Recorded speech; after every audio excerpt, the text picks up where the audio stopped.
The sheriff of the small town of Castle Rock, Alan Pangborn, continues to search for the missing boy, Henry Deaver, all on his own. The cop arrives in the woods on the outskirts of town to inspect the place where the child was last seen, but there are no signs of Henry there. Sitting down to rest for a moment, the sheriff gazes at the empty frozen lake. Suddenly a strange sound erupts, and when it fades, Henry Deaver, alive and well, appears in the middle of the frozen lake. 27 years have passed. Castle Rock continues to live its quiet life. Dale Lacey, the warden of the famous Shawshank prison, is preparing to retire after 30 years of service. On his last day of work, the old man prepares breakfast for his blind wife, kisses her goodbye, and leaves, but Lacey doesn't show up at the prison. Instead, he drives to a forest lake, ties one end of a rope around his neck and attaches it to a tree, and without hesitation, steps on the gas pedal. The car, along with its owner, plummets off the cliff. Teresa Porter, the deputy warden replacing the late Dale Lacey, arrives at Shawshank. She familiarizes herself with her new workplace and learns the prison's history. All previous wardens have met strange ends and none live to old age, but Teresa is more concerned with something else. Shawshank has long been overcrowded, and prisoners are being housed even in the gym. Officer Zalewski tells Teresa Porter about Block F. It was closed after the fire in '87, but if it's cleaned up, the block could house several dozen inmates. For his initiative, Zalewski is tasked with being the first to enter the abandoned block, check its condition, and count the beds. The guard cuts the rusty lock and inspects the wing, which according to official records hasn't been entered in about 30 years, but suddenly the officer notices fresh footprints from men's boots in the thick layer of dust. Zalewski follows the tracks, which lead him to an iron door to a maintenance section. The tracks take the officer to a hatch. With difficulty, he opens the old bolts and looks inside. Zalewski's wallet falls out of his pocket, and he has to climb down to retrieve it. At the bottom of the well, the guard finds a chair, a book, and a can of cigarette butts. This looks very suspicious, but Zalewski doesn't have time to think about it. From the dark corner, a man locked in a cage stares at him, and the frightened guard hurries to get out of the well. An emergency inspection begins in Shawshank, but all prisoners are accounted for. No one can understand how an unregistered inmate ended up in the prison. The boy from the dungeon is brought to the interrogation room, but he doesn't respond to the officer's questions or react to anyone around him. Zalewski takes the prisoner to the shower, then returns to the basement to collect evidence. The main piece of evidence is the can of cigarette butts. It is sent to Teresa Porter's office, and after comparing them with the butts of her predecessor, she realizes that it was Lacey who held the boy captive. There is no information about the prisoner in any official archives or in Dale Lacey's personal records. There are no fingerprints or data about missing persons matching him. Teresa Porter worries that the incident could harm Shawshank Prison and ruin her career. She orders everyone to keep quiet about the terrible discovery for now, to avoid attracting unwanted attention. This situation scares Zalewski. He knows well that horrible things happen in the prison, and he suspects that the boy might simply be disposed of. Teresa personally interrogates the mysterious prisoner, and for the first time in a long while, he speaks. The boy says the name Henry Deaver, but the local guards know for sure that this isn't the prisoner's name. It belonged to a completely different person who once lived in Castle Rock. Meanwhile, in Chicago, Henry Deaver stands before the court, defending a woman sentenced to the death penalty. After leaving Castle Rock, he became a successful lawyer specializing in such cases. At this trial, the lawyer fails to win, and he visits his client one last time. Listening to her final words, Henry remembers the day Sheriff Alan Pangborn found him. Everything before that moment has been erased from Henry's memory. Teresa studies Henry Deaver's file and reaffirms her decision not to involve the lawyer in the convoluted story. Her deputy supports the decision and suggests placing the mysterious prisoner with a dangerous criminal to quickly close the matter. Officer Zalewski overhears the conversation between the leaders. He anonymously calls Henry Deaver and tells him about the boy locked in a cage who speaks his name. Zalewski warns Henry that if he doesn't come, the prisoner will face a grim end soon. A few days later, Henry arrives in Castle Rock. Despite his long absence, people recognize him on the streets and still blame him for his father's death. The familiar streets trigger Henry's memories of the day Sheriff Alan Pangborn found him on the lake. Everything before that remains a blank for Henry, including where he was during his disappearance. Henry's adoptive mother Ruth doesn't immediately recognize him. Due to her illness, she suffers from memory lapses. However, her new boyfriend, Sheriff Alan, instantly knows who stands before him. All this time, the kid, the mysterious prisoner, sits alone in his cell. Noticing a mouse nearby, he forces it with the power of his mind to approach the mousetrap. Henry heads straight to the prison. Teresa invites him into her office and claims that no boy was found in the dungeon. She assures the lawyer that the phone call was someone's bad prank and that he can safely return to Chicago, but Henry knows this is a lie, and on his way out, he locks eyes with Zalewski. The men recognize each other, but don't show it. Night falls. Officer Zalewski takes his place at the monitors. Suddenly he notices that the new prisoner's cell is empty, and he doesn't appear on any of the other camera feeds. The kid reappears a second later, but now in the cameras in the corridor. He looks directly through the lens at the guard, and behind the prisoner, Zalewski sees the bodies of his colleagues. Zalewski sounds the alarm and leaves the office to stop the criminal, but in the corridor, it turns out all the guard's colleagues are alive. The scene on the monitors was just a vision, and the kid never left his cell. To get the full picture, we need to go back a bit in time. From its very founding, Castle Rock was a strange town, and there were always events that made the residents shudder. In the end, there wasn't a single house left in town where something frightening hadn't happened. Trying to find out the details of the strange case, Henry Deaver visits the home of the former prison warden. He doesn't tell the blind woman his name, and she gladly agrees to help the lawyer, showing him into her husband's office. But as soon as her neighbor tells the woman over the phone who entered her house, the widow asks Henry to leave and not insult her with his presence. Zalewski visits the silent boy to collect the untouched food tray. The officer tries to find out why he had the vision, but the kid continues to remain silent. News of Dale Lacey's mysterious prisoner reaches the sheriff. He finds Teresa in a bar and tells her about a strange incident that happened to him 30 years ago. Back then, during a night shift, he stopped Dale Lacey's car, and the warden told him that he had found the devil himself. Lacey locked the devil in a cage, and from that moment on, the horrors in Castle Rock finally stopped. But if Teresa releases the boy, the town will once again descend into darkness. After the conversation with the sheriff, Teresa and her deputy descend into the well. She tries to understand why the kind and honorable Lacey kept the young boy captive and how she should solve this problem now. Teresa's deputy comes for the kid. They place him in a cell with the most dangerous prisoner, hoping the criminal will rid the prison of the unwanted guest. At first, everything goes according to plan. The prisoner is irritated by the silent neighbor and looks for a reason to start a fight, but the kid doesn't react to the provocations. He only asks the giant not to touch him, assuring him that it would be for the best. Henry spends the evening in a bar. Zalewski's group also arrives there, and the lawyer secretly passes the officer a note asking him to call. That night, the men manage to meet, and Zalewski informs the lawyer that he hasn't known the prisoner's whereabouts for 2 days. Henry becomes furious and promises to involve the district attorney, but the guard refuses to act as a witness, fearing for his job. This scares Henry Deaver. He begins to suspect that the boy might have invented the story about the imprisoned victim. Relying only on himself, Henry finds a way to get into Shawshank. He arrives with a church mission, posing as a Bible reader. At the same time as the group's visit, the guards discover the body of the dangerous prisoner with no visible wounds. The medical examiner reports to the prison warden that the man died from a serious illness, but she is puzzled by how they hadn't noticed it earlier. With such injuries, he wouldn't have been able to get out of bed. Henry has no choice but to accept that his visit to the prison once again yielded no results. But Zalewski manages to prove to the lawyer that the story of the prisoner is true. He releases the kid outside for a few seconds. Henry gives the prisoner brief instructions and takes a photo, allowing him access to the prisoner. During lunch, the kid breaks the prison rules. He stands up and walks toward the opposite wall. Zalewski steps forward to subdue the prisoner and return him to his seat. While no one else can hear, he passes the boy a message from the lawyer, asking him to just wait a little longer while Henry deals with the prison authorities. Zalewski tells Henry Deaver what happened during their next secret meeting. The lawyer asks the guard to get closer to the prisoner to learn more about him. In return, he promises to help Zalewski get into law school. While trying to get information from the police on the Dale Lacey case, Henry learns that his childhood friend Molly has been detained. The lawyer posts bail, helping the girl get released in time to appear on a TV show. Using her ability to read minds, Molly learns everything her friend is thinking about during the ride. In gratitude for his help, she reveals the truth about the Shawshank prisoner live on a popular show, shocking the audience. After the revelation, Teresa Porter herself contacts Henry and asks him to come.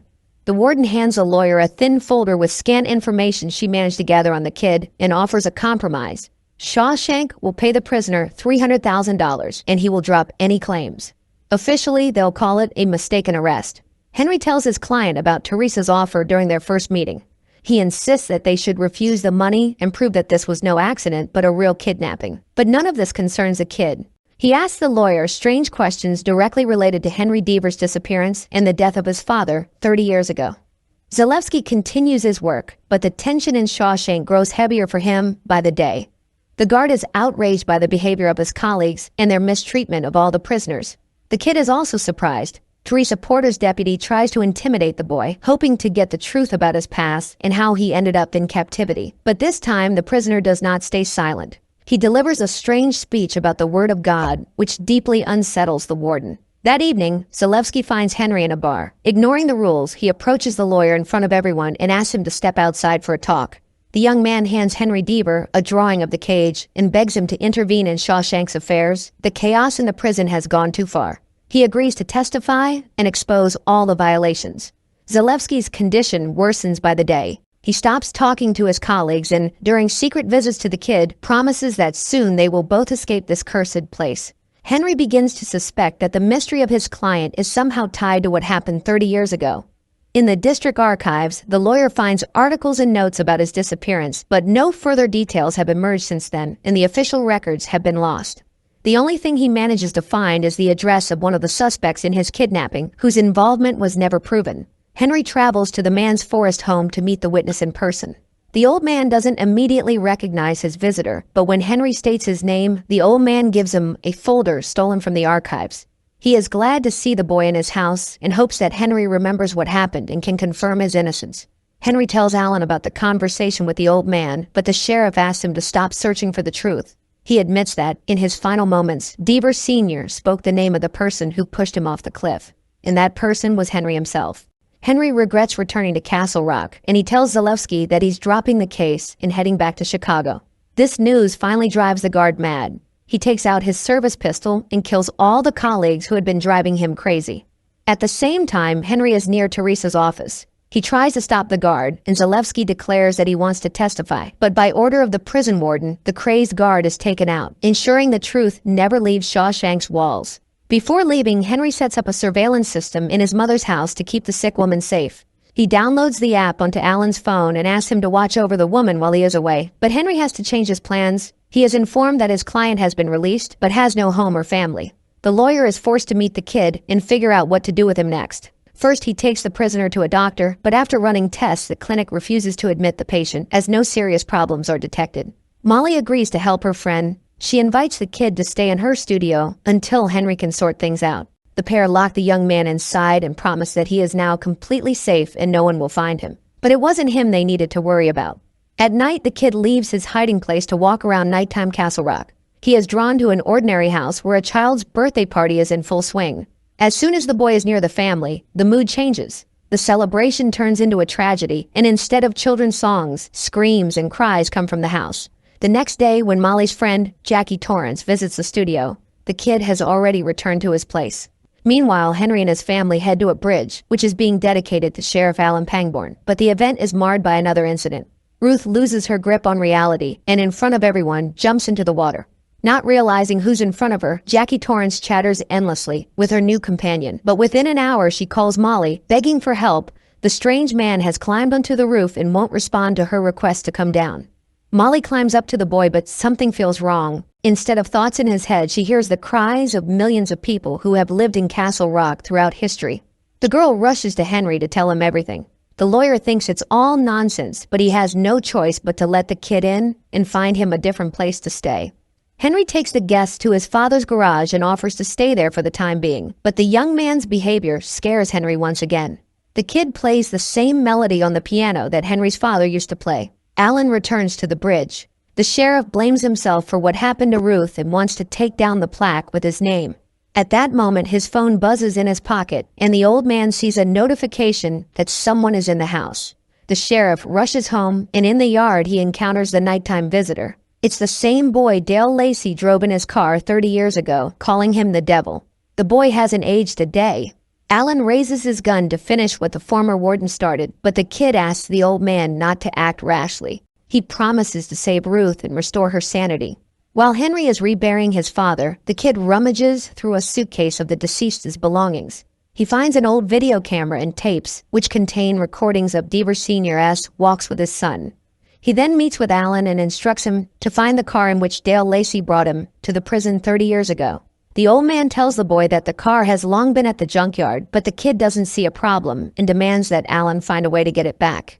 In the house, the kid acts like he owns the place. He puts on Deaver's suit and turns on his music player. When Ruth returns home and sees the stranger, she feels ill. The woman insists to her son that the suit shouldn't be here. Her husband was buried in it. Sensing that things are going too far, Henry decides to get rid of the visitor. He takes him to a psychiatric clinic and leaves him in the hands of the caring staff. But the very next day, the kid returns to the Deaver home. Alan finds his old friend's car and convinces the driver to give him the wrecked vehicle. With this news, he returns to the kid, but the young man appears on the doorstep with a serious injury, and it seems he no longer has any desire to save Ruth. The old man rushes into the house to find the woman and learn what happened to her. He sees scattered belongings and red stains, but Ruth is nowhere to be found. At that moment, Ruth is hiding in the barn, quietly loading her gun. Her nerves are stretched to the limit. When the kid returned to the house, Ruth thought she saw her late husband in him. A news report about a fire at the psychiatric clinic snapped the woman back to reality, and she realized that the guest posed a serious danger to her family. She found the gun in her husband's secret stash, but the clip was empty. The strange boy was far scarier than Ruth could have imagined. He not only wore Deaver Sr. a suit, but he began to act like the deceased man. The kid knew everything that only the head of the family could have known. He invited Ruth to dance and answered all her questions, proving that he wasn't in the house for the first time. Ruth tried her best to play along with the stranger, but he noticed her anxiety and offered her a sedative. But the woman managed to deceive the kid and escape from him to find ammunition and protect herself. Finally, her memory helped Ruth locate the secret stash. She hides in the barn, loads the gun, and waits with bated breath. When the footsteps sound dangerously close, she pulls the trigger and hears the body hit the floor. But when she manages to take a look, it's not the strange stranger lying there. Alan's body lies on the floor before her. New residents move to Castle Rock. A couple buys Dale Lacey's house and plans to open a hotel there. In the basement, they discover hundreds of paintings that the former owner painted, and on every canvas, the young couple sees the same face, the face of the kid. All the paintings find their place on the walls of the house, and the couple returns to setting up the hotel. Fortune smiles upon them. The first guests arrive that very day, promising success for the hotel. But the owner of the house, Gordon, decides to celebrate this event in a strange way. He brutally murders the guests. Returning home, Henry once again finds the kid there. The guest leads the lawyer and shows him Alan's body, still lying on the floor in the barn. The kid tells Henry that he has waited for him for 27 years, and now they must go into the woods. But the arriving cops seem to have other plans, and the strange boy flees, leaving Henry to deal with the problems alone. That night, Henry decides to break into Dale Lacey's house to finally find information about his mysterious prisoner. The man enters through the basement and goes upstairs to the living room, which is covered in portraits of the mysterious boy. The sight seems very strange to Henry, but one painting particularly catches his attention. In it, the lawyer sees the kid in the same pose and clothes in which Henry himself was depicted on the flyer during his disappearance. The owners of the house discover the intruder in their gallery and, out of habit, try to get rid of him. But Henry manages to escape outside, where Jackie Torrance comes to his rescue. Like her famous uncle, the girl is excellent with an axe. Unaware of what is happening to her friends, Molly returns home. On the stairs, she finds the kid, and he tells her that only she can help him because she knows him well. Molly doesn't understand what he's talking about, but she follows the guest upstairs and agrees to listen to him. The kid describes the girl's room and all of her childhood in detail. He doesn't hide how he knows all of this. The boy insists to his friend that he was there when her life ended. In another reality, the kid, who is also Henry Deaver, stands before investors, presenting his innovative drug for Alzheimer's, which he created to cure his mother. The young man receives the unfortunate news. Something terrible has happened to his father, and Henry must return to Castle Rock. The town and the Deaver house are no different from the ones the current Henry Deaver returned to, but this Henry's life has many differences. In this world, Molly is also Henry's best friend, and the pair spend an evening at a bar. The boy talks about how his mother now lives with former Sheriff Alan Pangborn, whom she left Deaver Sr. for many years ago. At night, the power goes out in the house, and Henry has to go down to the basement to find the breaker. But along with the electrical panel, he finds something else. A cage with a locked-up teenager, the missing Henry Deaver. The police and social services arrive at the scene. The boy is examined, but he says nothing except for the name of the young homeowner. Among his father's tapes, Henry finds one with explanations. Deaver Sr. tells how a teenage boy appeared on his doorstep claiming the man was his adoptive father and his name was Henry Deaver. The man decided that the devil had sent the boy in response to his prayers to return the son that Ruth had taken away. And to protect the town from evil, Deaver Sr. locked the teenager in a cage and kept him there for many years until he died. Henry plays the tape for Molly, but the girl is sure it's all a product of the old man's sick imagination. The pair decide to visit the boy and try to learn his version of events, but a fire breaks out at the shelter and the teenager is moved to the station. Molly and Henry meet with the boy, but he continues to act strangely. He insists that his name is Henry Deaver and that they urgently need to go to the woods because there is little time left.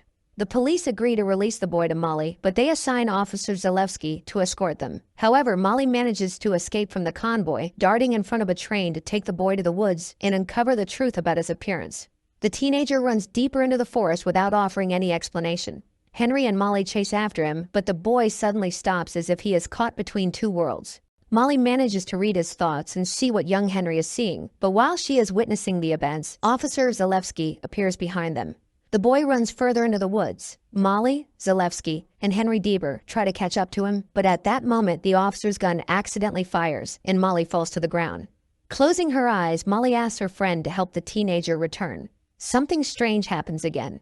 Henry sees people from different eras who ended their lives in this forest. Suddenly everything disappears, and he finds himself alone in the same spot, but now in the midst of a snowy winter. He runs to the cliff to get a better view and sees Sheriff Alan Pangborn finding the boy and calling him Henry Deaver. The kid finishes his story. He admits that for several days in a row, he tried to find a way back to his world, but he failed. Dale Lacey found him in the woods, and the boy spent the next 30 years in the Shawshank basement. Locking him in the cage, Dale Lacey spent 30 years waiting for directions from higher powers. At one point, he even tried to end the boy's suffering, but he didn't have the courage to go through with it. Now the kid asks Molly for help. He says they need to convince Henry to go into the woods and find the passage between the worlds to restore everything to its original state. Molly relays the conversation to her friend the next day. Meanwhile, the kid goes to the town cemetery to Deaver Sr.'s grave. Henry promises Molly they will discuss the story about the woods later, and he heads to the station to get his son. But the police detain the lawyer due to the incident at the hotel. Teresa Porter, the warden, arrives at Molly's studio. She gives the girl a figurine that appeared in her house, which served as a warning from the mysterious prisoner. Teresa is not mistaken. As soon as she steps away from the door, she is hit by a prison bus. Following Molly's lead, the police find the kid and take him to the station as well. But the boy does not plan to stay there long. First, he manipulates the situation so that he and Henry are locked in the same cell, and later he incites the prisoners to riot and eliminate all the guards. The two men walk through the empty department where no staff members are left alive. The kid asks Henry to come with him to the woods, but when they can't reach an agreement, he raises a gun, forcing the lawyer to comply. The kid and his captive arrive at a familiar place, and Henry remembers the day he pushed his father off the cliff. He did it on purpose, to protect himself and his mother from the mad tyrant. While the kid is distracted for a split second, Henry attacks and takes the gun from him. For the first time since they met, the boy's sweet face distorts into a terrifying grimace, and Henry realizes that Dale Lacey was right. Standing before him is the real devil. A year later, Henry Deaver returns to his usual life, but now he no longer defends the condemned. Instead, he deals with land issues. He remains in Castle Rock, living in his parents' house, visiting his mother's and Alan's graves, and one other secret place. Every evening, Henry sneaks into the abandoned Shawshank prison, descends into the well, and feeds his prisoner. Unlike his predecessor, the lawyer doesn't linger by the cage to listen to the kid's words, because Henry Deaver still isn't sure if he's doing the right thing. 400 years before.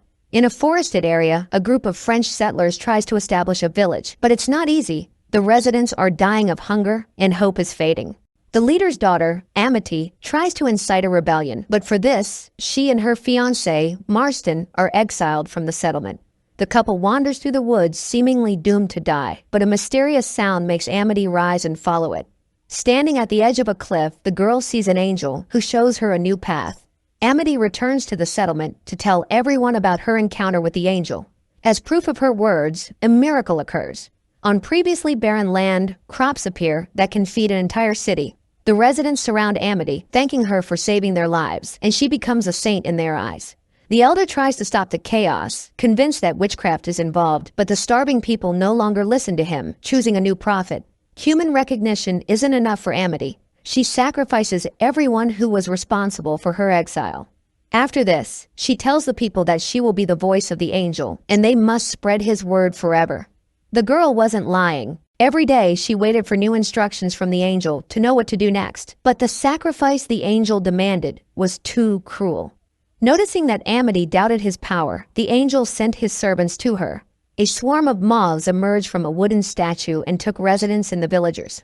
This erased any doubts the people had, and Amity declared that the angel had entrusted them with an important mission to sleep until the time came and rise to conquer the world. From that moment on, work in the settlement intensified, and when everything was ready, the congregation descended into an underground tunnel to fulfill the angel's will. Amity personally took the lives of each villager, carefully laying their bodies in wooden boxes. She assured the people that in 400 years, the angel would bring them back to life, and they would enslave the world, gaining limitless power. When only Amity and Marston were left alive, the prophet reminded her fiancé of the rules 400 years later. He would be resurrected first, and he would have to awaken the others. But before that, the man would need to find new vessels, bodies into which the souls of the deceased villagers could be transferred. And most importantly, he would have to find the angel who would lead them. A grand parade is held through the streets of Castle Rock, celebrating the 400th anniversary of the town. The local pastor takes the stage and presents the main gift to the residents, a statue of the angel. As soon as the veil is lifted from the sculpture, the crowd falls silent. The gaze of the wooden statue puts them in a trance, just as Amity fell into a trance 400 years ago when the angel removed his hood, revealing his face. Who would have thought that under the hood would be the kid, the prisoner from Shawshank? The people follow the statue through the entire town, noticing nothing around them. Ace Merrill, a vessel for Marston's soul, kneels by Amity's grave, promising her a swift awakening. He has already found a body she can occupy after her return. The body for the prophet will be Joy, a teenage girl. She joins the procession, walking with everyone behind the angel statue to complete the ritual. The girl is prepared for the ceremony, after which Amity's soul will live in her body. Marston gathers the congregation and reminds them that after the prophet's resurrection, they will have unlimited power over the world. The zombie-like townspeople also keep their eyes fixed on the statue while the resurrected prepare the altar, eager for their leader's awakening. A small group, unaffected by the statue's magical power, tries to prevent the catastrophe. After studying the underground tunnel layout, they plan to disrupt the ceremony by blowing everything up. But the angel's already on the doorstep of Castle Rock, waiting for his servants to seize the town and unleash evil. The saboteurs set off the explosives, and the town trembles. After the second blast, the angel statue falls into the ground and shatters into pieces. The crowd snaps out of the trance, trying to figure out how they ended up in this strange place. Panic ensues. Taking advantage of the chaos, Joy uses the ritual blade. She eliminates Marston and rushes away from the strange house. The angel watches from the cliff as his plans crumble. Resigned to another defeat, the kid vanishes into thin air. Fresh notices are posted around town, announcing that Henry Deaver has gone missing again.